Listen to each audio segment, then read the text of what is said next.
go ahead. Okay, so Chrissy and Megan, hi. Please just watch this from start to finish. I'm gonna not be looking at the camera, I'm gonna be looking at these guys. If you guys have any questions, you can definitely email me and I'll try to clarify things. So thanks, and I hope you are both well. Okay, so guys, this is, what we're gonna be doing today is talking about your senior year internships. And I know that right now you're thinking about next semester, you're thinking about practicum, and this feels like it's forever away, a whole nother year, right? You're not gonna be starting this until basically September of 2017. But it takes quite a bit of effort to get these placements lined up. And just so you understand the dynamic, we are also competing for internship placements for you guys with other big schools, Millersville, E-Town, Shippensburg, Millersville, some of the private master's programs even we're competing with. So we have to start early and we have to be very intentional about this. The good news is we help you along every step of the way. You do not have to find your own internship. We find your internship for you. We tell you that here's a contact person, call them on such and such a date, and they are ready to interview you. So you don't have to make any cold calls, you don't have to beg for placements, you don't have to feel like you know everything about our program. We take that responsibility. But what you have to do is work with me because we are going to collaborate on what is the best placement for you. Okay? So just like if you were working with clients and doing a treatment plan, you would want to take their input, their self-determination, their strengths, all those things. So I'm doing the same thing with you guys.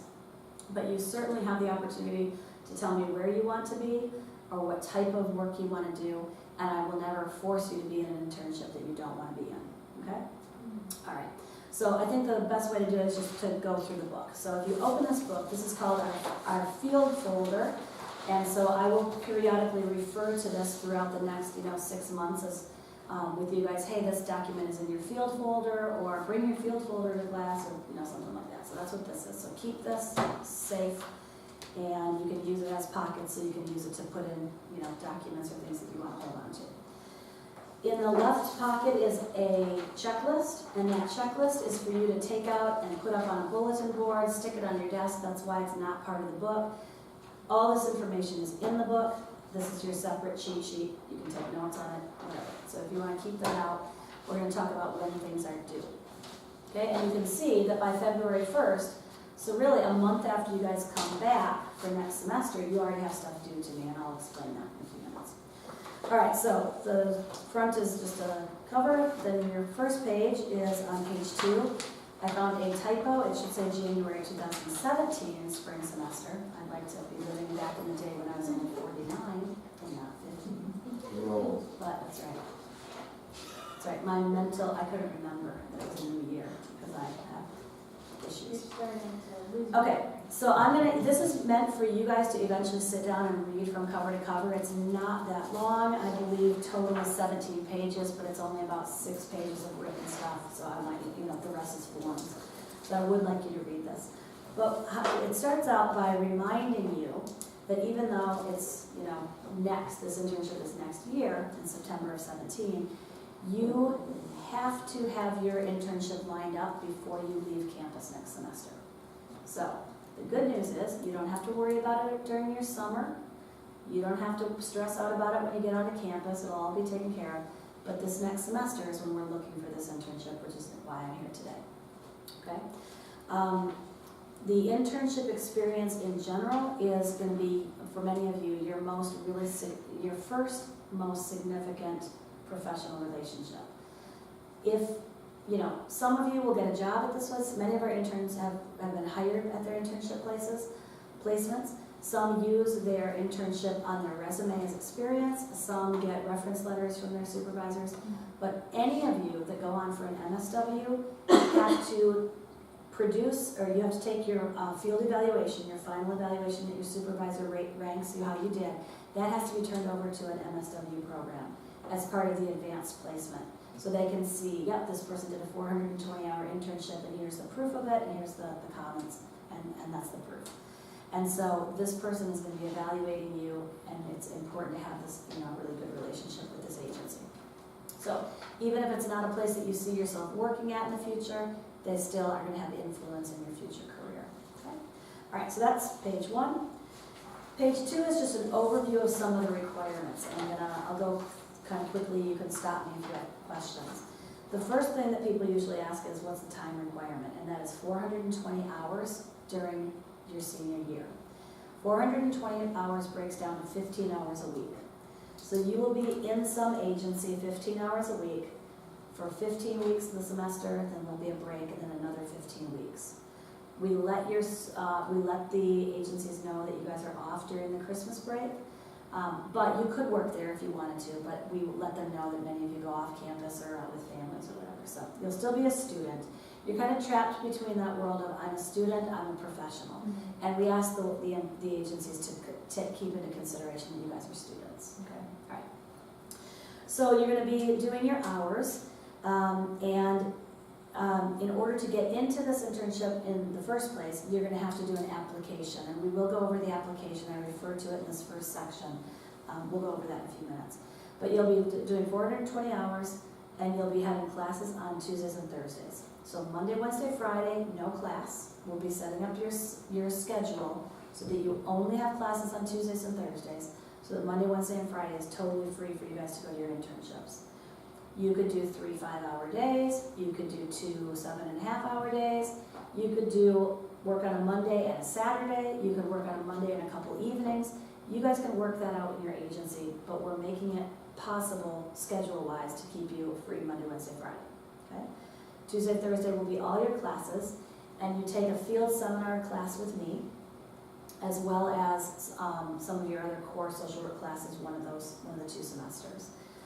When you come to class, field seminar class it's taking everything that you've learned freshman through junior year, that knowledge, values, skills, and applying them with actual clients. So when you're in class with me, we might talk about, the students might share what they're doing in their internship that day, and then we will dissect each event. Okay, what skills did you use? How did that work? How did that work out for you? Was there something? I always ask this question: what are you learning that you need to know? So it's really important to figure out what you don't know, and then we talk about how we're going to obtain that knowledge. Okay. So sometimes it's stuff that we didn't cover in the curriculum. The students need to know it, and we try to figure it out. Yesterday this was an interesting concept. None of us were really positive what the truancy laws in Pennsylvania were. And you can have 3 unexcused absences. Well, a social worker needs to know that. That's just kind of general knowledge, but that might not have been taught in any particular social work class. So sometimes it's in that class is about discovering new things that will be applicable. Now, for somebody working in a nursing home, do they need to know about truancy laws? Not necessarily, but it's awesome to learn about each other's internships, because you never know where you're going to be working. You might be in a nursing home and then go do a child welfare job. So having just that general knowledge is really beneficial. Okay, so next section, so that's time requirements. The next section says supervision requirements. When you go to an agency, you must have roughly a half an hour a week of supervision with an MSW or BSW supervisor. You're going to meet with them intentionally, and they have to have a license as a social worker to be able to supervise you. Not a license. The degree. The degree, yes, the degree. So they need to have experience. If they're a BSW, they have to have 2 years experience. If they're an MSW, we hope that they have at least a year of experience. That is not so much your issue as it is ours. I will be figuring out who's going to be supervising you. Okay. Occasionally, you guys will say to me, "Hey, there's an agency I really want to work at. They don't have a social worker," or we have some agencies that we really want to work with that don't have a social worker. In that case, we will provide you with your supervision with Carla Kuderick. It will mean an extra hour a week of your time on campus meeting, but that counts as internship hours. It's part of your internship hours. Okay. That is a real blessing, because most schools say if that's on you, you'd have to pay for that supervision on your own. Many people pay $50 an hour for supervision. It's crazy expensive. So LBC is really good to you guys to make sure that happens. All right, so again, mostly that would be my responsibility. All right, so then the next page says site visits. When you guys are in your internship, you will have a field liaison, also Carla. Carla will come out 2 times a year to your placement and make sure that there's no problems or issues. They'll advocate for you if there are problems or issues at your placement. They're gonna be the problem solver, the affirmer, the person that makes sure that things are going well for you guys. Okay. It is also, to be honest with you, to verify visually and factually that you are coming to your internship, you're showing up on time, you're doing your job. This would be a time where somebody could, an agency could say, yeah, I've enjoyed having them as an intern, but they only put in, a couple hours and then they leave. So it's also, we don't worry about that with you guys, but that's one of the reasons the liaison position is in place, is to confirm that the students are doing what they need to do. Okay, some additional requirements are that you guys need to have transportation. Do any of you not have transportation? Okay. Okay, all right, gotcha. Beautiful. I think these two have transportation, but in case you don't have transportation, talk with me privately about that. Okay. You also have to do criminal background checks and abuse clearances. I know you guys all did that to get into the program, but most agencies will require updated ones. So on the checklist, which we'll get to in a few minutes, is just a reminder that you guys need to talk to your agency about what their requirements are, and then whatever they say you have to do is what you'll have to follow. Some of the students this year didn't have to redo their clearances. Their agencies were fine with a two-year clearance. Lena, did you have to get a TB test to be at Tel High? I'm finding that nursing homes and actually schools are requesting TB tests too. So that could be an additional payment. So if you guys didn't hear that on the video, TB testing, I know that Phil Haven requires TB testing. Some of the places where there's young children require a physical. We've had a couple students have to take drug tests. So there are just going to be different things, and I put it under clearances. But yeah, you have to talk to the agency and find out what they need from you. So I put on this next page, so students must submit to any health, medical screenings required by the agency, such as routine physical, drug screening, or TB tests. Cost of medical appointments will be the responsibility of the student. Okay. I do know that some of our students went through the nurse here to get physicals done, and to do a TB test was able to be done here for one of my students years ago. I don't know if that's still the case. Okay, the other thing you might need is to up or increase your driving insurance, your vehicle insurance.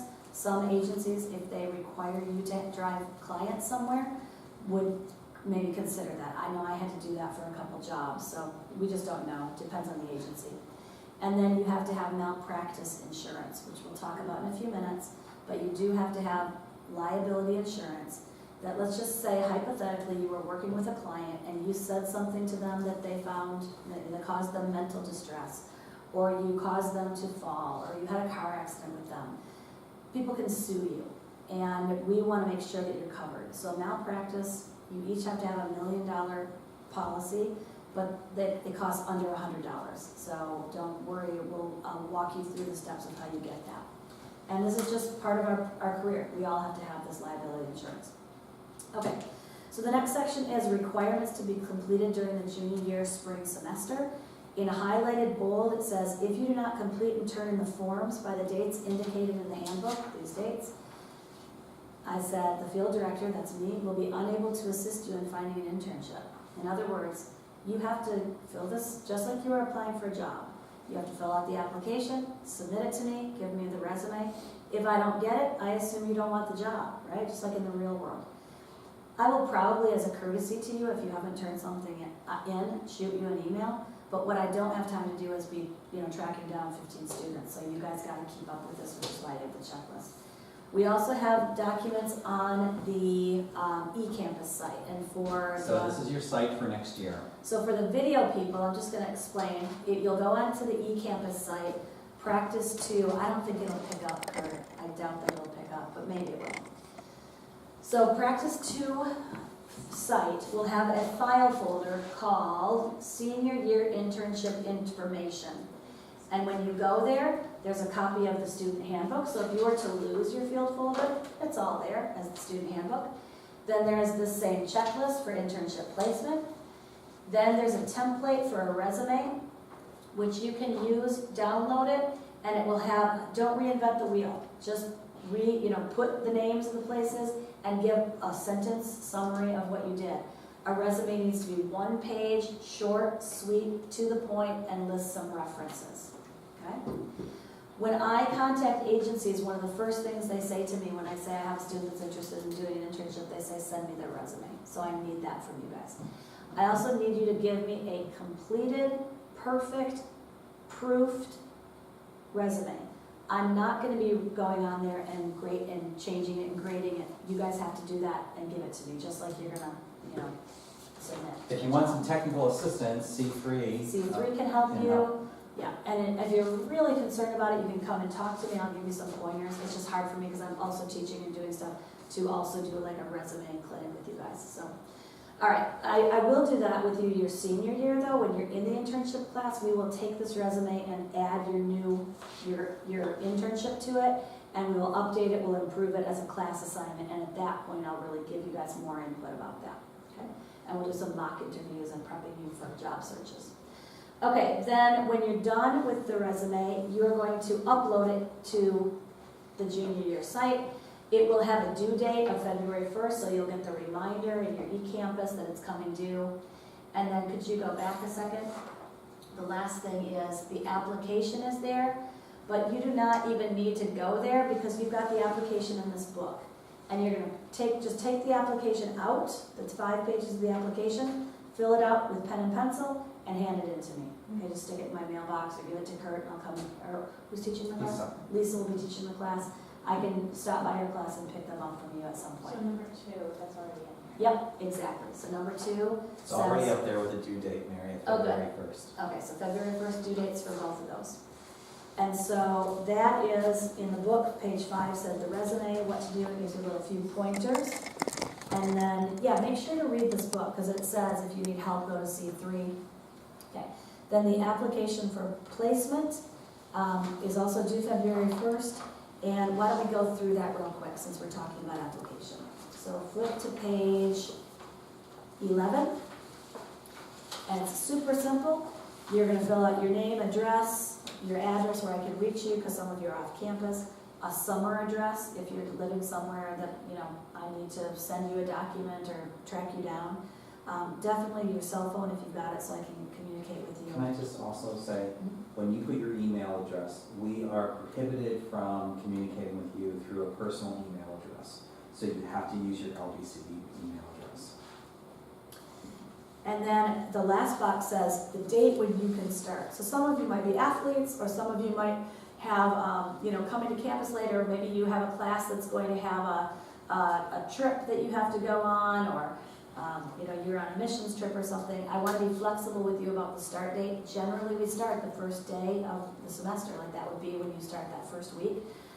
Some of you might come back early and want to start a week early to get an extra hours. That's okay. I'll work with you on that. Yes? Occasionally, some internship places will want the student to start early.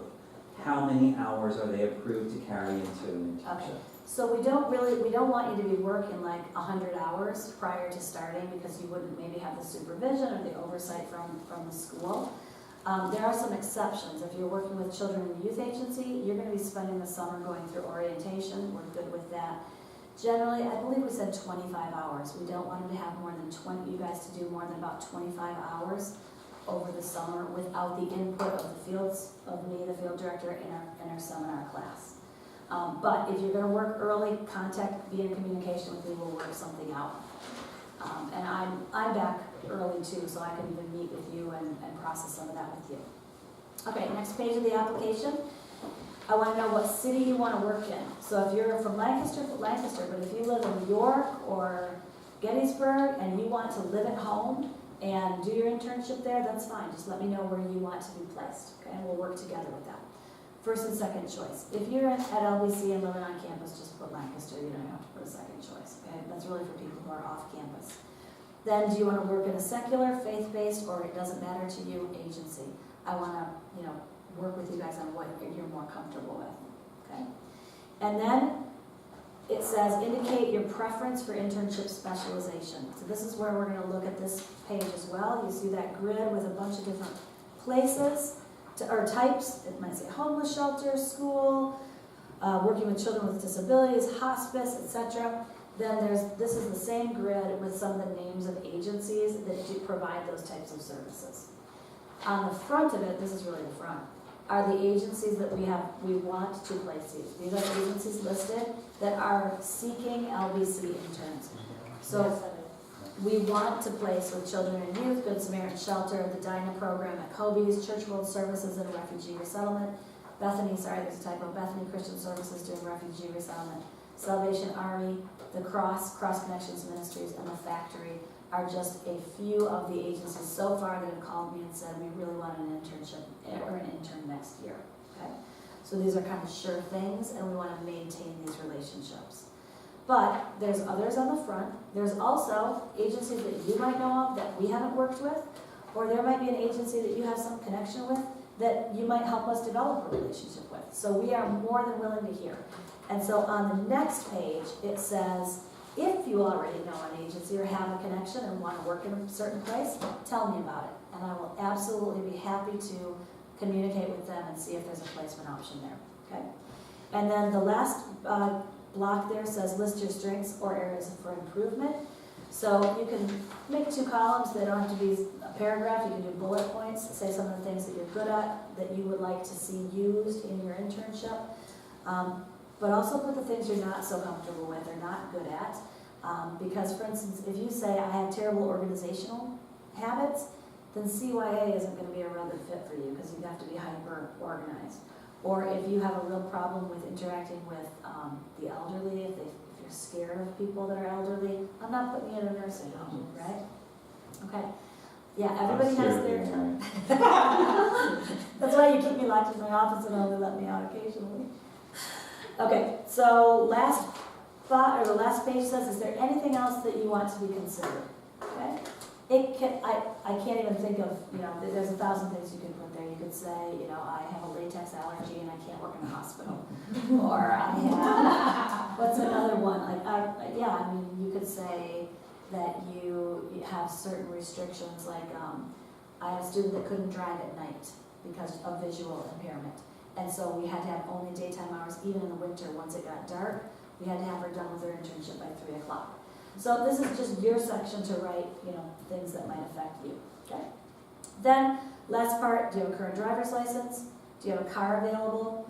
Do you have an excessive speeding ticket in the state of Pennsylvania? If you've got one over 20 miles an hour, you might not be able to work at certain agencies. And then do you have a criminal record? If you do, that could prohibit some placements, many placements.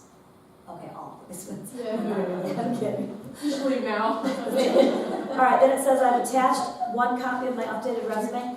I should have changed that. I should have said I have uploaded my resume to the website, but just make sure you check that off and that you've uploaded your resume. Because once I get this from you, I'll take your resume and I'll start making contacts to agencies, okay? All right, next page, back to the booklet, next point is 3, the follow-up.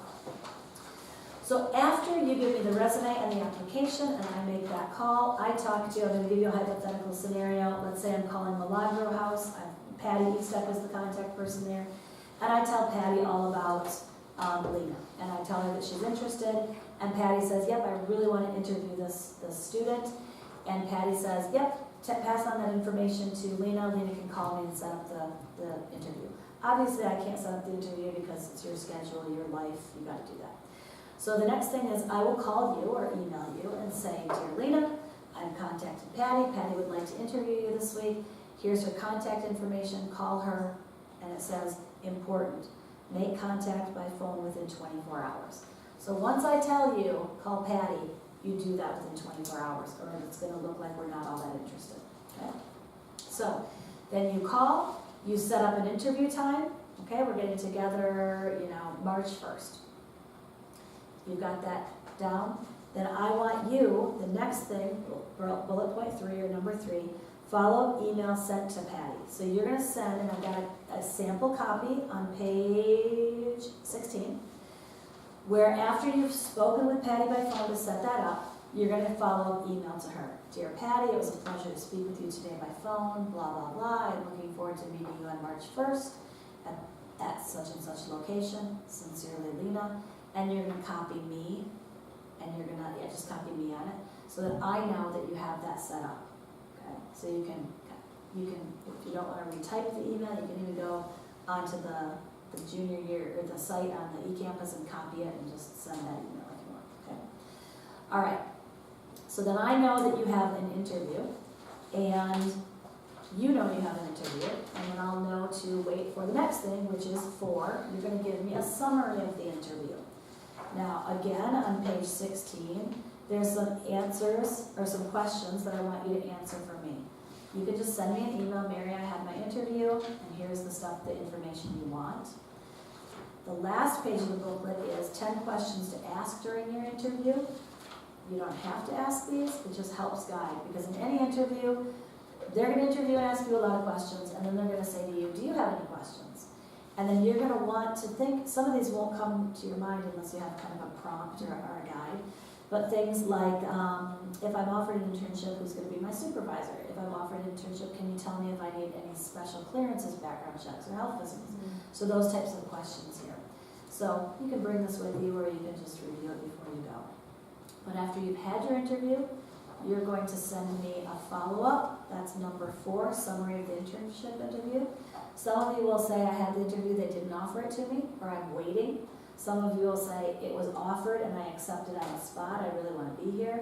You might say, they offered it to me, I told them I'd think about it for 2 days because I had a gut feeling that this is not right for me. You just need to let me know, okay? And then I'll communicate with you and figure out what's next, what's the next step. Okay, clear on that? All right, so let's assume that you've been offered the internship now and you've accepted it. Point 5 says it's time for you to join the National Association of Social Workers, NASW, or the NACSW, which is the Christian version of that, okay? National Association of Christians in Social Work. Both organizations have strengths and weaknesses. NASW is secular, they're pro-choice, they hold some values that you might not subscribe to, so I do not want to force you to join an organization that you disagree with. So we have the NACSW as well. If you look at the two websites, one looks incredibly professional, that's the NASW, and one looks like it was developed in 1980 and doesn't have a lot of resources.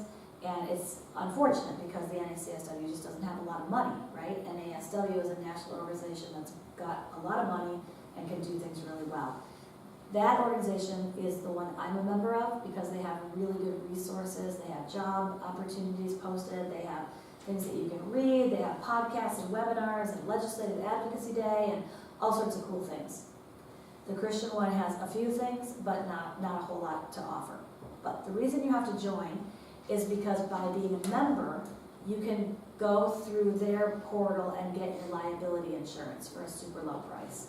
So I believe it's $15 with NASW and $20 for NACSW. But NACSW has a student rate of $30 and NASW has a student rate of $57. So there's pros and cons to both. You can read these directions. All the links are there, specific directions of what to do. And then of course you have to send me proof that you have the insurance. Okay? Now you don't want to get this insurance until right before you leave campus in May because your policy needs to go until the end of May. Now I actually found out that there is, at least on the NASW, you can tell them when you want it to start. So you can say August 1st to August 1st. I'm not sure about the NACSW. But That's if you do probably it, a good date, August to August, it's Yeah. probably good, because you might have to extend your internship hours, yeah. so. And it's a year policy regardless, and it's not that expensive. But it says on your checklist that you need to do that by May 1st, that you should have proof of NASW and then proof of liability insurance. So I had said do May 5th, the proof of liability. You could technically buy it May 5th and go till May 5th because that's graduation. But if you have the opportunity to have it start in August, do that, okay? All right, then the next page says you need to apply, okay, that's the liability insurance after NASW. The last one is the copy of clearances and forms required by your agency. I put in here do no later than August 15th. So you're coming back to campus, you know what you're gonna be starting, maybe you have the start date set up that you're gonna start September 1st. You should have your clearances ready to go to them. But I'm very flexible about this. Some agencies have said, just do them your first week on the job, get your TB test your first week, or we provide it. You just gotta work independently with the agency. So I threw down August 15th as a date, but I'm real willing to work around that. But it's a reminder on that checklist that you gotta think about it and do it and find out what you need. Okay? Clearances are important. Some agencies, you can start, but if you don't have your clearances completed in 30 days, you then are terminated. So it's important for you to just be aware of that and fill out those clearance forms accurately, because anything could kick it back, and then you're postponing time. They've gotten a lot better with the clearances, but the FBI fingerprints, as some of you all know, they get a little complicated.